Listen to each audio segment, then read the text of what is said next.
जेके update देख रहे हैं आप और मैं हूं आपके साथ आदित्य राजपूत। मेरे साथ बात करने के लिए मौजूद है एमएलए अरविंद गुप्ता जी। क्या पता यही सच बता दें कि आखिर कौन थे वो चार, क्योंकि सारे जितने भी पॉलिटिकल पार्टीज हैं, जितने भी पॉलिटिकल लीडर्स हैं, सब ये जानना चाहते हैं कि आखिर वो चार कौन थे जिन्होंने भारतीय जनता पार्टी में जो है वो आकर वोट दिया। सर आखिर कौन थे वो चार, क्योंकि जनता भी जानना चाहती है। ये सवाल आप मेरे से पूछने के बजाय अगर उमर अब्दुल्ला चीफ मिनिस्टर जी से पूछें तो वो भी काफी इन दिनों में परेशान है कि वो चार कौन से थे। चार बेसिकली 7 वोट जो थे, 4 नहीं थे 7 थे, 4 जो हमारे फेवर में आए और 3 जो वोट थे जो वो हो गए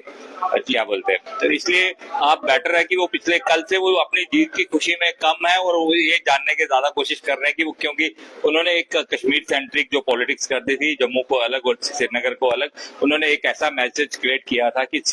आप सभी लोग जम्मू भारतीय जनता पार्टी के अगेंस्ट सभी खड़े हो जाओ। लेकिन उन्होंने जो कोशिश की उस कोशिश में वो नाकामयाब रहे। जो श्रीनगर के लोग थे उन्होंने मोदी जी की नीतियों को अपनाया और वही कारण था कि हमारे जो प्रदेश अध्यक्ष हैं साथ शर्मा जी एक अच्छे मार्जिन से, और मैं धन्यवाद करता हूं एलओपी सुनील शर्मा जी का, जो चाणक्य नीति जो उन्होंने कैसे उन्होंने मैनेज किया ये सारा ये इनको, कि वहां पे लोगों को एक विश्वास दिलवाया भारतीय जनता पार्टी की तरफ, कि लोगों ने उस विश्वास के कारण जो हमें वो एक अच्छी जो जीत हम लेने में कामयाब रहे। कल शाम तक लगभग 6 बजे तक जो है नेशनल कॉन्फ्रेंस से ढिंढोरा पीट रही थी कि 4 की 4 सीटें जो है वो नहीं की है, लेकिन एंड में कुछ ऐसा हुआ कि 3 के मुताबिक 1 सीट जो है भारतीय जनता पार्टी को मिली। देखो अगर आप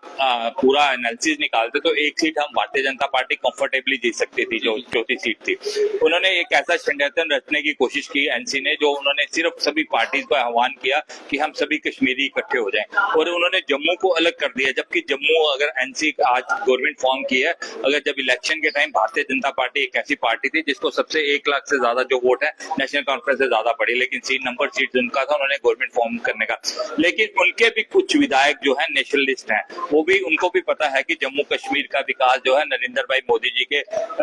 बिना पॉसिबल नहीं है। उन्होंने भाजपा की जो नीतियां थी, सबका साथ सबका विश्वास सबका विकास सबका प्रयास, उन नीतियों को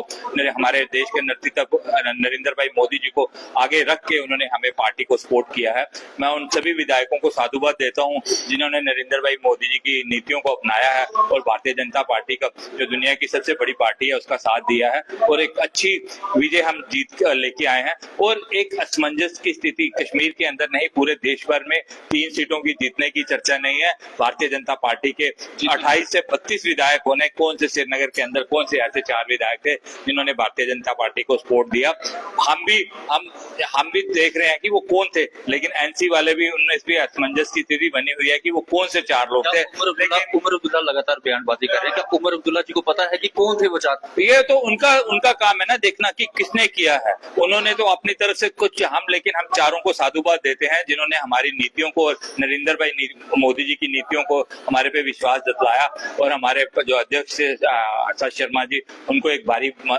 मत देके एक अच्छा मैसेज पूरे जम्मू कश्मीर के अंदर नहीं पूरे दुनिया भर के अंदर एक अच्छा मैसेज दिया। 28 विधायक होने के 28, आपने हमारे देखा होगा कि तीनों जो नोटिफिकेशन थे हमारे के 28 विधायक ने एक बराबर, किसी का वोट कोई गलत नहीं हुआ, लेकिन वो लास्ट में जाके 4 वोट हमारे फेवर में आते हैं और 3 वोट जो हैं वो गलत होते हैं। कहीं ना कहीं लोगों में अपने देश के प्रधानमंत्री पे और नेतृत्व पे पूरा विश्वास है, और आहिस्ता आहिस्ता जो एक छोटी लड़ाई थी, आहिस्ता आहिस्ता जम्मू कश्मीर के अंदर एक शुरुआत हुई है, आहिस्ता आहिस्ता जम्मू कश्मीर के अंदर माहौल बदलेगा। आखिरी सवाल रहेगा आपसे, 4 विधायक आगे आपके पास, मतलब 4 वोट जो आए आपके पास वो हो गए,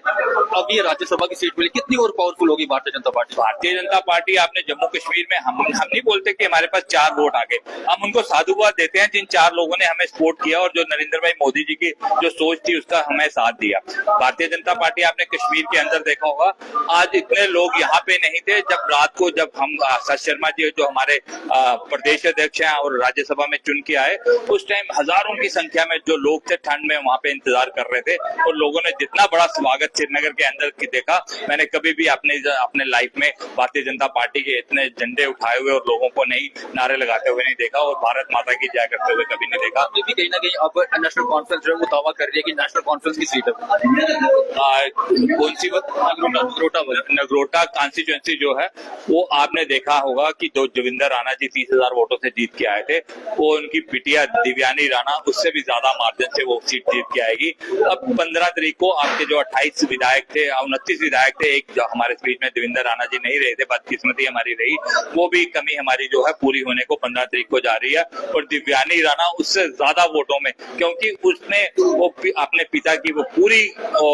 आदतें और वैसी छवि है उनके जो देवेंद्र राणा जी के अंदर दिखता था वो उनकी बिटिया के अंदर दिखता है। और नगरोटा के लोगों का जो एक अधूरा काम रह गया हुआ था जो देवेंद्र राणा जी ने वादे किए थे, मेरे को लगता है कि उसने 11 महीने पीछे वो काम करके लोगों में काम किया, लेकिन उनको ऑफिशियली 15 तारीख को वो उनके बीच में विधायक बन के आएंगे और अच्छे माध्यम से हम वो सीट